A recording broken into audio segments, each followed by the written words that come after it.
একজন সাহাবী, মহিলা সাহাবী, এত পরিমাণ পাপ করছিল, এত পরিমাণ গুনাহ করছিল, কিন্তু ওই মহিলা অনুভব করে দেখলাম আমি তো পাপ করে ফেললাম, আমি তো গুনাহ করে ফেললাম। আল্লাহ তাআলা সব কিছু দেখেন, সব কিছু বোঝেন। ওই মহিলা জিনা করে ফেললেন।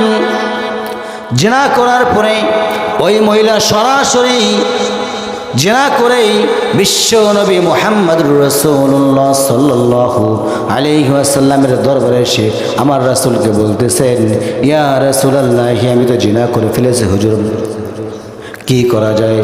আমার নবীজি বললেন, ও মহিলা, তুমি যে জিনা করে ফেলেছো, এই জিনার কোনো সাক্ষী আছে নাকি? সঙ্গে সঙ্গে মহিলা বলতেছেন, ইয়া রাসূলুল্লাহ, ইয়া হাবিবাল্লাহ, আমি জিনা করে ফেলেছি হুজুর, সাক্ষীর কি প্রয়োজন? আমি যে জিনা করে ফেলেছি আমার সাক্ষী আমি নিজেই। দেখেন কেমন আসামি ছিল। আসামি ধরার জন্য পুলিশ লাগে নাই, র্যাব লাগে নাই, চিতা লাগে নাই, কোবরা লাগে নাই, চৌকিদার লাগে নাই, লাগে নাই। আসামি নিজেই হাজির। বিশ্বনবীর কাছে এসে বললেন, ইয়া রাসূলুল্লাহ, আমি জিনা করে ফেলছি। আমার নবীজি বললেন, ওই জিনার কারণে তোমার গর্ভের মধ্যে কোনো সন্তান চলে আসছে নাকি? ইয়া রাসূলুল্লাহ, হ্যাঁ, আমার গর্ভের মধ্যে সন্তান চলে আসছে। এই কথা বলার সঙ্গে সঙ্গে আমার নবীজি বললেন, আমি ততক্ষণ না পর্যন্ত তোমার বিচার ফায়সালা করতে পারবো না। একটাই কারণ হলো, তোমার ভিতরে একটা জীবিকা আছে, তুমি একটা জীবিকা তোমার বিচার করা যাবে, কিন্তু তোমার পেটের ভিতরের মধ্যে যে জীবনটা আছে ওই জীবনটা আমি হত্যা করতে পারবো না। এই কথা বলে ওই মহিলাকে বললেন, যাও, যতক্ষণ না পর্যন্ত ডেলিভারি হয় নাই ততক্ষণ পর্যন্ত কোনো বিচার হবে না। ওই মহিলা বললেন, ইয়া রাসূলুল্লাহ, আমি বাঁচবো, তার কি গ্যারান্টি আছে? আমার নবীজি বললেন, কোনো গ্যারান্টি দিতে পারবো না আমি, যাও, তোমার জন্য দোয়া করে দিলাম। আমার নবীজি দোয়া করে দিলেন। ওই মহিলা বাড়িতে চলে গেলেন। বাড়িতে চলে যাওয়ার কিছুদিন পরেই বাচ্চা যখন ডেলিভারি হয়ে গেল, বাচ্চা ডেলিভারি হওয়ার সঙ্গেই আমার নবীর কাছে ওই মহিলা চলে আসলেন। এসে বলতেছেন, ইয়া রাসূলুল্লাহ, ইয়া হাবিবাল্লাহ, আমি তো জিনা করে ফেলেছিলাম হুজুর, আপনি বলেছিলেন যতক্ষণ না পর্যন্ত বাচ্চা দুনিয়ার জমিনে ভূমিষ্ঠ হয় নাই ততক্ষণ পর্যন্ত ইয়া রাসূলুল্লাহ আপনি আমার কোনো বিচারের ফায়সালা কার্যকর করবেন না।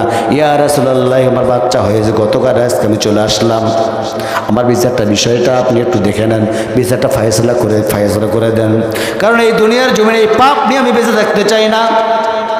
সঙ্গে সঙ্গে আমার নবীজি বললেন, হাওলাইনি কামিলাইন, 2টা বছর ওই বাচ্চাকে উৎপাদন করা লাগবে। কয় বছর?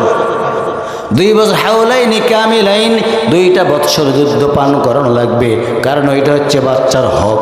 হক নয়, বোঝেন বিষয়ে, বোঝেন, আমি শর্ট করে নিয়ে যাচ্ছি, বুঝতে হবে। কার হক? বান্দার হক। বাচ্চার হক মানে বান্দার হক। আল্লাহ রাসূল বললেন, আমি বিচার ফায়সালা করতে এখন পারবো না, কোনো বিচার করতে পারবো না। ওই মহিলা সাহাবীকে বললেন, ও মহিলা, যাও, তুমি বাড়িতে চলে যাও, 2টা বছর দুধ খাওয়াবে। কয়টা বছর? 2টা বছর দুধ খাওয়াবে।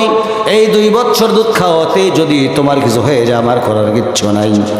সঙ্গে সঙ্গে মহিলা বাড়িতে চলে গেলেন। 2টা বছর পূর্ণ হয়ে গেল। 2টা বছর পূর্ণ হয়ে গেল।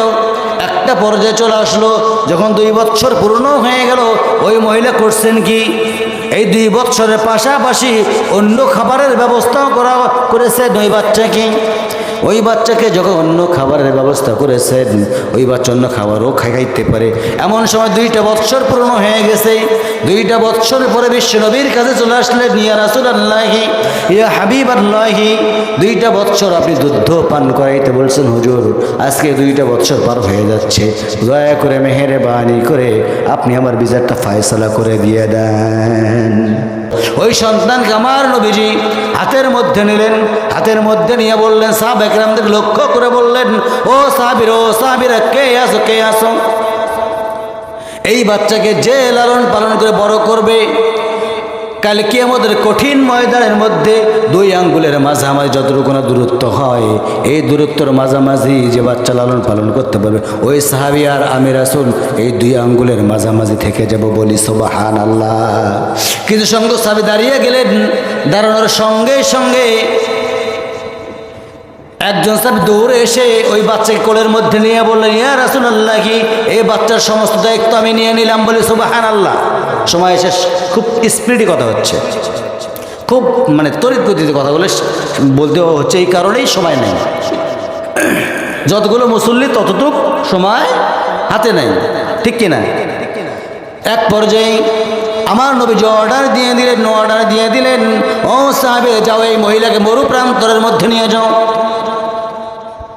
মরুপ্রান্তরের মধ্যে নিয়ে গিয়ে বুক পর্যন্ত পুঁতে ফেলে মহিলাকে পাথর মেরে দুনিয়া থেকে বিদায় করে দিয়ে দিবে। সাহাবা একরাম চলে গেলেন, মরুপ্রান্তরের মধ্যে নিয়ে গেলেন। মরুপ্রান্তরের মধ্যে নিয়ে গিয়া ওই সাহাবীকে পাথর মারা শুরু করে দিয়েছেন। এমন সময় ওই পাথর মারতে মারতে সেই জায়গার মধ্যে হযরত আলী রাদিয়াল্লাহু তাআলা আনহু ছিল। এমন সময় পাথর মারতে মারতে ছিটকে এসে ওই মহিলার রক্ত ছিটকে এসে হযরত আলী রাদিয়াল্লাহু তাআলা আনহুর শরীরের মধ্যে যখন ছিটকে এসে রক্ত লেগেছে, দৌড় মেরে এসে রাসূলের কাছে চলে আসলেন। আসি বলতেছেন, ইয়া রাসূলুল্লাহি, ইয়া হাবিবাল্লাহি, আমি ওই মহিলাকে যখন পাথর নিক্ষেপ করলাম হুজুর, পাথর নিক্ষেপ করতে করতে ওই মহিলার নাপাক রক্ত আমার শরীরের মধ্যে এসে লাগলো। সঙ্গে সঙ্গে আমার নবীজি বলে ফেললেন, ওরে আলী, এমন কথা বলো না।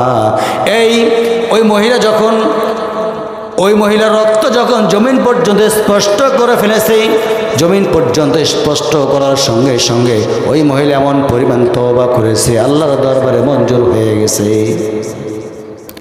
যখন ওই মহিলার রক্ত জমিন পর্যন্ত স্পষ্ট করে ফেললো, আল্লাহ রাব্বুল আলামিন আমার ওহী নাজিল করে বলল, ও আল্লাহ, ইয়া রাসূলুল্লাহ, ইয়া হাবিবাল্লাহ, এই মহিলাকে আমি এত পরিমাণ তওবা করেছি, এই তওবা করার কারণে ওই মহিলাকে আমি আল্লাহ রাব্বুল আলামিন মাফ করে দিয়া জান্নাতের মেহমান বানায়া দিয়ে দিলাম।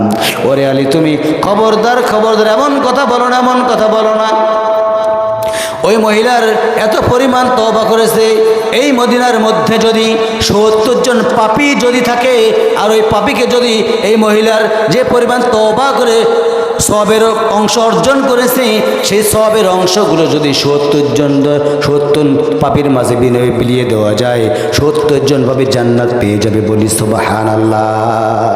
আমার ভাইয়েরা, তাহলে খারাপ কাজ করেছি, আমাদের ভালো কাজ করার দরকার আছে না নাই? আল্লাহ রাব্বুল আলামিন বলেন, বান্দা যদি আসমান থেকে জমিন পর্যন্ত পাহাড় পরিমাণ গুনাহ করে ফেলেছে, বান্দা গুনাহ করার কারণে বান্দা এত পরিমাণ পাপিষ্ঠ হয়েছে, বান্দা বুঝতে পারে নাই, বান্দা যে তওবা করে আমার দরবারে ফিরে আসে, আমি আল্লাহ রাব্বুল আলামিন 1 সেকেন্ড দেরি করে বান্দাকে আমি মাফ করে দিয়ে দেই। আল্লাহ রাব্বুল আলামিন বলেন, আত-তাইবুনাল আবিদুনাল হামিদুনাস সাইহুনার রাকিউন। জোরে বলি আল্লাহু আকবার। আল্লাহ তাআলা বলেন, বান্দা ভুল করেছিস, ফিরে আয় আমার দিকে। ভুল করেছিস, ব্যাক কর। তওবা মানে কি? ব্যাক করা, ফিরে আসা। কিন্তু আমরা তো ব্যাক করতেও শিখি নাই, ফিরে আসাও শিখি নাই। আমার ভাইয়েরা, আল্লাহ রাব্বুল আলামিন আয়াতের ভিতরে বলেন, ও বান্দা, ভুল করে ফেলেছিস, সমস্যা নাই। একবার শুধুমাত্র বেহায়ার মতো আমার কাছে চা, না হায়া নিয়ে যাবেন, শরম করে যাবেন, না শরম সারা যাবেন আল্লাহর কাছে, শরম সারা চাইবেন ইনশাআল্লাহ। শরম করলে কাম হবে।